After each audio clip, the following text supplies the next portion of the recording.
যে কোরবানি করে সে অন্য ভালো কাজও করে, আর যে কোনোটাই আসলে করে না সে কথা বলে বেশিরভাগ ক্ষেত্রেই এবং প্রশ্ন তোলে। ইসলামের মুসলমানদের ব্যাপারে যাদের অ্যালার্জি আছে তারা অনবরত সমালোচনা করেই যাবে, যারা জাতীয় অর্থনীতিতে তেমন কোনো অবদান হয়তো রাখার সুযোগই পায়নি। রাফিদুল ইসলাম মুন্না লিখেছেন, কোরবানির 10 দিন আগে নখ কাটা যাবে কিনা। কোরবানি না করে কোরবানির টাকা গরিবকে দান করার জন্য অনেকে উদ্বুদ্ধ করে। প্রত্যেক ঈদুল আজহার আগে একটা শ্রেণীর মানুষ এ নিয়ে সামাজিক যোগাযোগ মাধ্যমে লেখালেখি শুরু করে। এ ধরনের চিন্তা লালন করা শরীর দৃষ্টিকোণ থেকে কেমন কাজ? কোরবানি না করে কোরবানির টাকা দান করার কথা যারা বলেন তাদের কাছে আমাদের প্রশ্ন যে তারা যখন হোটেলে বসে অনেক টাকা, রেস্টুরেন্টে বসে অনেক টাকা খরচ করে তারা খাবার গ্রহণ করেন, আড্ডা মারেন, পার্টি করেন, দামি দামি বার্গার খান, অন্যান্য খাবার খান, তারা কি তখন এটা মনে করেন না যে বার্গারের টাকাটা তো আমি অন্য কাজে খরচ করতে পারি, আমি চাইলে তো এই জায়গাটাতে আমি হালকা পাতলা কিছু খেয়েও চলতে পারি, মানে দামি কোনো কিছু খাওয়া তো জরুরি না, এত দামি রেস্টুরেন্টে এসে একটু কম দামি রেস্টুরেন্টে গেলাম আর এই টাকাটা, অতিরিক্ত টাকাটা আমি দান করে দিলাম, এটা তারা করতে পারেন না? দেখুন, এই মানুষগুলো মানবতার ভেগধারী। আমরা বারবার বলে থাকি মানবতা এবং মানবাধিকার এটা এমন একটা মুখরোচক বিষয় যে এটার আড়ালে পশুত্বকে হার মানানো অমানবিক আচরণও আমাদের চোখে পড়ে না। সেগুলোকে ঢাকবার জন্য মূলত এই সমস্ত মুখরোচক স্লোগানগুলো দিয়ে থাকে এক শ্রেণীর মানুষ, সেটা দেশে, দেশের বাইরে সব জায়গায় আছে।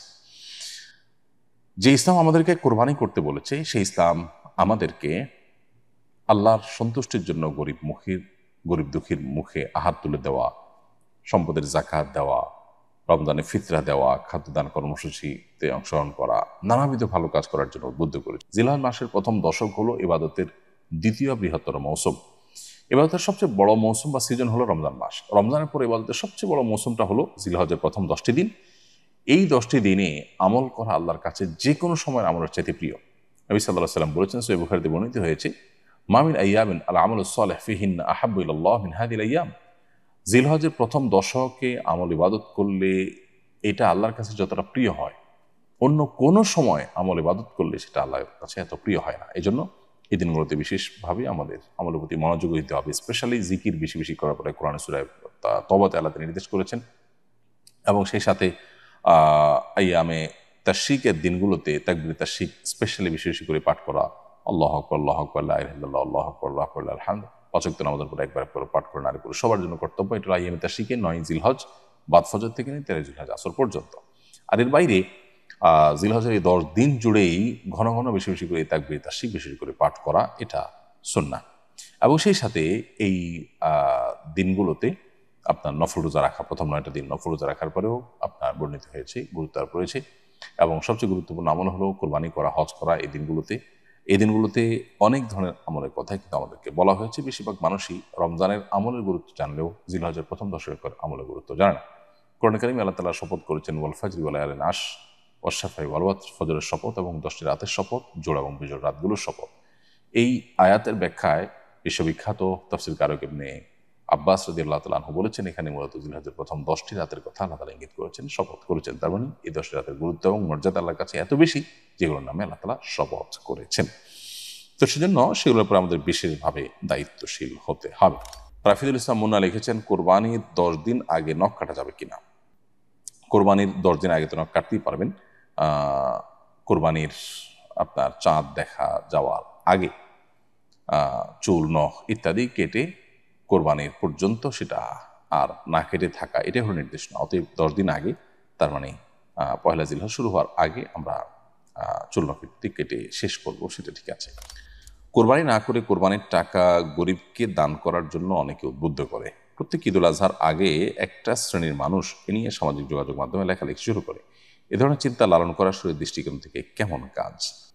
কোরবানি না করে কোরবানির টাকা দান করার কথা যারা বলেন তাদের কাছে আমাদের প্রশ্ন যে তারা যখন হোটেলে বসে অনেক টাকা, রেস্টুরেন্টে বসে অনেক টাকা খরচ করে তারা খাবার গ্রহণ করেন, আড্ডা মারেন, পার্টি করেন, দামি দামি বার্গার খান, অন্যান্য খাবার খান, তারা কি তখন এটা মনে করেন না যে বার্গারের টাকাটা তো আমি অন্য কাজে খরচ করতে পারি, আমি চাইলে তো এই জায়গাটাতে আমি হালকা পাতলা কিছু খেয়েও চলতে পারি, মানে দামি কোনো কিছু খাওয়া তো জরুরি না, এত দামি রেস্টুরেন্টে এসে একটু কম দামি রেস্টুরেন্টে গেলাম আর এই টাকাটা, অতিরিক্ত টাকাটা আমি দান করে দিলাম, এটা তারা করতে পারেন না?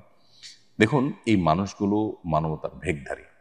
আমরা বারবার বলে থাকি মানবতা এবং মানবাধিকার এটা এমন একটা মুখরোচক বিষয় যে এটার আড়ালে পশুত্বকে হার মানানো অমানবিক আচরণও আমাদের চোখে পড়ে না।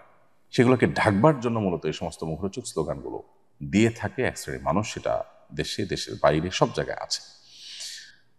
যে ইসলাম আমাদেরকে কোরবানি করতে বলেছে, সেই ইসলাম আমাদেরকে আল্লাহর সন্তুষ্টির জন্য গরিব দুঃখীর মুখে আহার তুলে দেওয়া, সম্পদের জাকাত দেওয়া, রমজানে ফিতরা দেওয়া, খাদ্যদান কর্মসূচিতে অংশগ্রহণ করা, নানাবিধ ভালো কাজ করার জন্য উদ্বুদ্ধ করেছে। অতএব যে কোরবানি করে সে অন্য ভালো কাজও করে, আর যে কোনোটাই আসলে করে না সে কথা বলে বেশিরভাগ ক্ষেত্রেই এবং প্রশ্ন তোলে।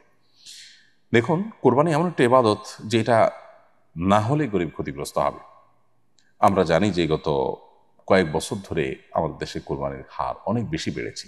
2022 সালে কোরবানি হয়েছে প্রায় 90,000-এর বেশি গরু। 2023 সালে কোটির ঘরে পৌঁছেছে। 24 সালে এক কোটি কয়েক হাজারে পৌঁছেছে, কয়েক হাজারে পৌঁছেছে। আর গত বছর 1 কোটি কয়েক লাখে পৌঁছেছে। এবং প্রতি বছরই প্রায় 1 কোটি গরুর মতো আমাদের দেশে অলমোস্ট কোরবানি হয়ে থাকে। এই যে গরু না, গরু ছাগল মিলিয়ে 1 কোটির মতো কোরবানি হয়ে থাকে। এই যে কোরবানি হয়ে থাকে, ডয়েচে ভেলের রিপোর্ট বলছে যে 1 লক্ষ কোটি টাকার আদান প্রদান এবং লেনদেন হয়ে থাকে কোরবানির এই মৌসুমে, যেটা জাতীয় অর্থনীতির জন্য বিরাট বড় একটা মাইলফলক এবং অনেক বড় একটা অর্জন এবং অ্যাচিভমেন্ট। এবং এর সাথে কৃষকদের, গ্রামের গরিব অসহায় মানুষদের, অনেক বিধবাদের স্বার্থ জড়িয়ে আছে। আমরা অন্যান্য বছর দেশের বাহির থেকে, ইন্ডিয়া থেকে গরু আমদানি করে তারপর কোরবানির যে চাহিদা সেটা মেটাতে হতো। আলহামদুলিল্লাহ গত বহু বছর যাবত আমাদের দেশীয় গরু দিয়ে যথেষ্ট হচ্ছে, দেশীয় পশু দিয়ে যথেষ্ট হচ্ছে কোরবানির কাজ করা। 1 লক্ষ পশু মাত্র একদিনে জবে করতে হবে, তার জন্য হাজারো খামারি, কৃষক, চাষি তারা কিন্তু গরু ছাগল এগুলো লালন পালন করে, বড় করে, এরপরে সেগুলো বিক্রি করে তারা মুনাফা অর্জন করে। অর্থাৎ এই কোরবানিটা অনেক গরিবের স্বার্থকে রক্ষা করে। এরপর আসুন, আমিষের যে প্রয়োজন সেটি অনেক গরিব অসহায় মানুষেরা সারা বছর মেটাতে পারেন না। কোরবানি তাদের আমিষের ঘাটতি পূরণের বা আমিষের প্রয়োজন পূরণের অন্যতম সূত্র বা অন্যতম মাধ্যম।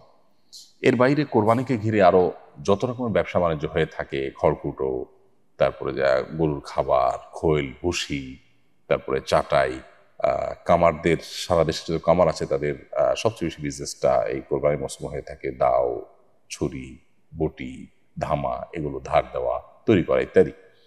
এরপরে কাঠের গুঁড়ি তৈরি করে সেটাতে গোশত বানানো, কসাইদের ইনকাম, বহুবিধ শ্রেণী মানুষ, এমনকি আজকাল তরুণরা অনেকে বিভিন্ন এলাকাতে ছোট ছোট গরুর বিক্রি করার অনলাইন প্ল্যাটফর্ম, অফলাইন প্ল্যাটফর্ম বিভিন্নভাবে তারা তৈরি করে তারা বিজনেস করছে এবং তারাও উদ্যোক্তা হয়ে উঠছে।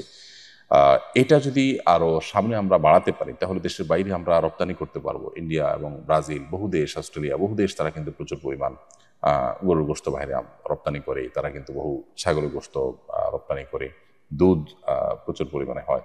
আমরা কোরবানি যেই আপনার যেভাবে অগ্রসর হচ্ছে 2022, 23, 24, 3 বছরের হিসাব যদি আমরা বেশ করে দেখি যে 90,000 বা 90,000 প্লাস, সেখান থেকে 1 কোটি, 1 কোটি কয়েক হাজার, 1 কোটি কয়েক লাখ, যেভাবে আমরা বাড়তে যাচ্ছে কোরবানির পরিমাণ এবং পুরো চাহিদাটা দেশেই আপনার পূরণ করার ব্যবস্থা হচ্ছে এবং উৎপাদন হচ্ছে, তাতে ইনশাআল্লাহ এই কোরবানি জাতীয় অর্থনীতিতে অনেক বড় ধরনের ভূমিকা ইতিমধ্যে যেটি রাখছে সেটা আরো অনেক বড় আকার ধারণ করবে ইনশাআল্লাহ তাআলা। আর যারা ইসলাম এবং মুসলমানদের ব্যাপারে যাদের অ্যালার্জি আছে তারা অনবরত সমালোচনা করেই যাবে, যারা জাতীয় অর্থনীতিতে তেমন কোনো অবদান হয়তো রাখার সুযোগই পায়নি।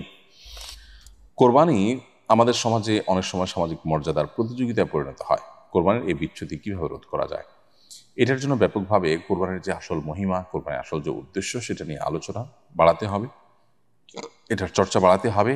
কোরবানি যে আসলে ত্যাগের কথা বলে, কোরবানি যে আসলে স্যাক্রিফাইসের কথা বলে, এখানে যে আল্লাহর উদ্দেশ্যে নিবেদনের কথা বলে, সেটা আলোচনা করতে হবে। আল্লাহ বলেছেন কোরবানি সম্পর্কে, ইন্নামা ইয়াতাকাব্বালুল্লাহু মিনাল মুত্তাকিন, আল্লাহ মুত্তাকিদের কোরবানি গ্রহণ করবেন, তাদের কোরবানি আল্লাহ রাব্বুল আলামিন অ্যাকসেপ্ট করবেন। সো কোরবানি যদি আল্লাহর জন্য না হয়, মুত্তাকি হিসেবে কোরবানি যদি করা না যায়, তাহলে সেটা আল্লাহর কাছে গ্রহণযোগ্য হবে না। এবং এই বিচ্যুতি রোধ করার জন্য ব্যাপকভাবে আমাদের পর্যালোচনা এটা সমাজে বাড়াতে হবে।